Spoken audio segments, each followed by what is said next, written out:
બુલેટિનમાં આપનું સ્વાગત છે। મોરારી બાપુએ ક્રિકેટની ભાષામાં જીવનનો મંત્ર સમજાવ્યો। કેન્યાની રામકથામાં મોરારી બાપુએ ક્રિકેટ અને જીવન વચ્ચે સમાનતા દર્શાવી। સુપ્રસિદ્ધ આધ્યાત્મિક ગુરુ અને રામકથા વાચક મોરારી બાપુએ મુંબસામાં ચાલી રહેલી માનસ રામ રક્ષા કથા દરમિયાન ક્રિકેટની રમત અને માનવ જીવન વચ્ચે પ્રેરણાદાયક સમાનતાઓ રજૂ કરી।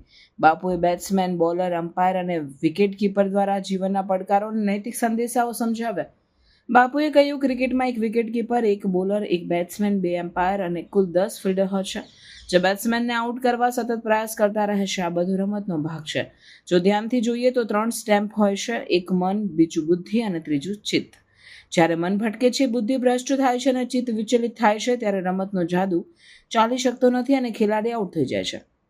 જીવનમાં પણ કામ, ક્રોધ, લોભ, મદ, મોહ અને માયાના રૂપમાં 6 બોલ છે। જીવનની પરીક્ષાઓને બોલરની બોલિંગ સાથે જોડતા બાપુએ કહ્યું, આ 6 બોલ આપણા જીવનમાં આવે છે। ક્યારેક કામ LBW કરી દે છે, ક્યારેક મદ, મોહ કે માયા બોલર રાઉન્ડ ધ વિકેટ કે ઓવર ધ વિકેટ બોલ ફેંકીને બેટ્સમેનને આઉટ કરી શકે છે।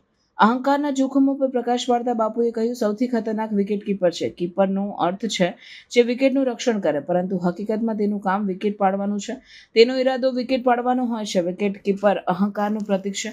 અહંકાર હંમેશા આપણને આઉટ કરવાના રસ્તાઓ શોધતો હોય છે। બોલર અને ફિલ્ડરોની અપીલ પર વાત કરતા બાપુએ કહ્યું, અમ્પાયર હલતો નથી, ફક્ત પોતાની આંગળીથી સંકેત આપે છે। ભગવદ્ ગીતા અનુસાર અમ્પાયર આપણા કર્મોનો હિસાબ રાખનાર છે। ક્યારેક આપણે ખોટી અપીલ કરીએ છીએ, પણ જો તે નો બોલ હોય તો બેટ્સમેન આઉટ થતો નથી। જીવનની અનિશ્ચિતતાઓમાં અંતિમ સહારો દર્શાવતા બાપુએ કહ્યું, ક્યારેક દેશના અમ્પાયર પણ ખોટા હોઈ શકે છે। ત્યારે ત્રીજો અમ્પાયર હોય છે, એટલે કે ભગવાન મહાદેવનું ત્રીજું નેત્ર। તે કહે છે, રિપ્લે કરો, જીવનને પાછળથી જુઓ, અત્યાર સુધીનું વિશ્લેષણ કરો। જો ભગવાન મહાદેવને લાગે કે બેટ્સમેન હજુ રમવા યોગ્ય છે, તો તે નોટ આઉટ આપે છે અને તેને રમત ચાલુ રાખવા દેશે। ક્રિકેટમાં શું હોય મનુભાઈ, એનું ધ્યાન નથી। નો બોલ થયો સાહેબ, જુઓ સાહેબ, ક્રિકેટમાં શું હોય, નીરજ તું સાંભળજો, 3 સ્ટમ્પ હોય, ઠીક હે। બોલિંગ કરનારો જેનો વારો હોય ઓવર, બોલર 1 હોય, વિકેટ કીપર 1 હોય, જે બેટિંગ કરતો હોય એની સામે હોય તો એને સાથ આપવામાં હોય, બરાબર, એનો વારો આવે ત્યારે એ રમે, બાકી એને તો સાથ આપવાનો રનમાં, એને સપોર્ટ કરવાનો, જે નોન સ્ટ્રાઇક ઉપર જે હોય તે, બાકી ઓલો 1 હોય। વિકેટ કીપર 1, બોલર એની ઓવરમાં 1, રમનારો બેટિંગ કરતો હોય એ, અમ્પાયર 2 અમ્પાયર આમ કરે કે આમ કરે કે નો બોલ કરે કે એ જે એના સંકેત એની જે મુદ્રાઓ છે તે, અને આઉટ કરનારા 10,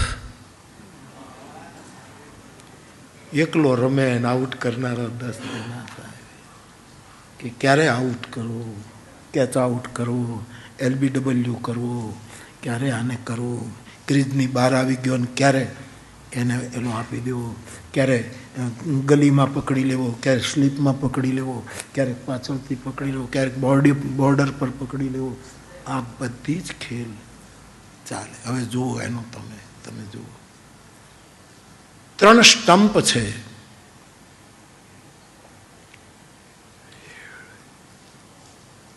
એક છે મન, બીજું છે બુદ્ધિ અને ત્રીજું છે ચિત્ત। આપણા મનને કેમ હલાવી નાખવું એના પ્રયત્નો થતા હોય છે, એના ઉપર ફેંકાફેંકી થતી હોય કે આનું મન બદલી નાખીએ, આની બુદ્ધિને બગાડી દઈએ, આના ચિત્તમાં વિક્ષેપ કરીએ કે આ જાદુ રમી ન શકે, અને આઉટ કરીએ। એટલા માટે અને 6 બોલ છે, કામ, ક્રોધ, લોભ, મદ, મોહ અને મત્સર। આ 6 બોલ 1 ઓવર। કામનાના પ્રલોભન આપીને આના મનને કેમ હલાવી દેવું, ક્રોધ કરીને એના ચિત્તમાં કેમ વિક્ષેપ કરવો, લોભ દેખાડી અને કેમ LBW કરવો, મદ, મોહ, મત્સર, આ બધા જુદા જુદા લોકો નક્કી। 1 ઓવરમાં ઘણી વખત બોલર કેટલી રીતના ફેંકતો હોય, જે મને તો બહુ ક્રિકેટની આપણને ખબર નહીં, પણ તમે જે જાણો છો એ બધાને. કપિલ ઘણીક આ બાજુ જ રાઉન્ડ લઈને ફેંકે, ઘણીક આ બાજુ, મૂળ આઉટ કરવાના છે. અને સૌથી ખતરનાક છે વિકેટ કીપર. કીપરનો અર્થ થાય છે વિકેટની રક્ષા કરનારો, અને કામ છે વિકેટ ગિરાવવાનું. ઘણા માણસો આપણી સેવા કરતા હોય પણ એનો ઈરાદો હોય આની વિકેટ કેમ ખેડવી નાખે, અને આપણી પાછળ જ ઊભા હોય. એ તો આપણે શું કહેવાય, અરે એ કયો બોલ કહેવાય જ્યારે વિકેટ કીપર બિલકુલ નજીક આવી જાય, સ્પિનર હોય ત્યારે સ્ટમ્પની બિલકુલ નજીક આવી જાય. આપણને એમ લાગે કે આ તો આપણા મનનો સહાયક છે, આ તો આપણો બુદ્ધિનો સહાયક છે, આ તો આપણા ચિત્તને ક્યાંય નહીં નડે, પણ આપણમાં એટલો ઘૂસી જાય આપણામાં, પણ ચૂક્યા તુરત લઈ લીધો. આઉટ કરવાની વૃત્તિ છે. પણ આ ક્રિકેટનું રૂપક મારા બાપ ગમે તેટલો બોલ ઓલો ફેંકે,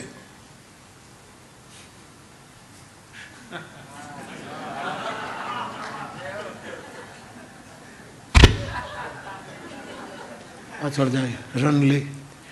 ક્રિકેટ ઉખડવા માટે કેટલા રન લે છે લોકો, સાહેબ કેટલા મોટી પછી ઓઈલો છે દોડી મૂળ વિકેટ કોઈ પણ રીતે આને આઉટ કરવો છે અને ફેંકે ત્યારે વિકેટ કીપર એ અહંકાર છે. અહંકાર બહુ તત્પર હોય છે કે કેમ આઉટ કરવો. પણ બોલર ચીસ પાડે, તમે ક્રિકેટ જોતા બધા એક સાથે ફિલ્ડર ઉભા થાય, આઉટ. પણ ઓલા બે અમ્પાયર હોય ને હલે નહીં, એ આંગળી ઊંચી કરે તો જ.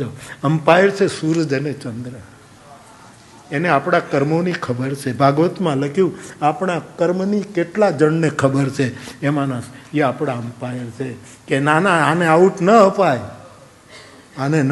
તમે ખોટી બૂમો પાડો છો, આઉટ કરો છો, પણ તમે ખોટી બૂમ પાડો છો. આ માણસ આને આઉટ છે જ નહીં, તારો નો બોલ છે. નો બોલમાં આઉટ અપાતો નથી, વાઇડ બોલમાં આઉટ અપાતો નથી, એમ કરે. આપણે એમ થાય કેટલા ચીસ પાડ્યું ને બધા આઉટ. અમ્પાયર સૂરજ ચંદ્ર હલે નહીં, આપણા કર્મના લેખા લઈને બેઠા છે. પણ કદાચ કોઈ એવા દેશના અમ્પાયર હોય કે 10 નો 11 નો લડતા હોય, 13 જણા લડતા હોય, બે અમ્પાયર પણ ખોટી, ત્યારે એક ત્રીજો અમ્પાયર છે, થર્ડ અમ્પાયર, એ ત્રિનેત્ર મારો મહાદેવ છે, એ શંકર ભગવાન. એ કે તમે બે ખોટા લાવો, રિપ્લે કરો, આનું જીવન જુઓ, આનું પાછળથી લઈને અત્યાર સુધીના જીવનનું એનાલિસિસ કરો. અને ત્રિલોચન જે થર્ડ અમ્પાયર છે એ વારંવાર રિપ્લે કરે. આપણે જોયું ને ઓલો બેટ આમ જતું, આપણે એમ થાય કે વળી પાછો ઓલો રિપીટ કરે. અને જ્યારે એમ લાગે કે નહીં મારા મહાદેવને એમ લાગે કે આઉટ કરવા જેવો માણસ નથી, ત્યારે ઓલો ત્યાં ના પાડી દે. ને રમતો હોય એનો હોસલો વધી જાય. આ ક્રિકેટ મને જીવનની રમત, આપણને રમત શીખવી રહ્યું છે. બાકી આઉટ કરનારા કેટલા લોકો હોય છે. પણ રમી લેવું.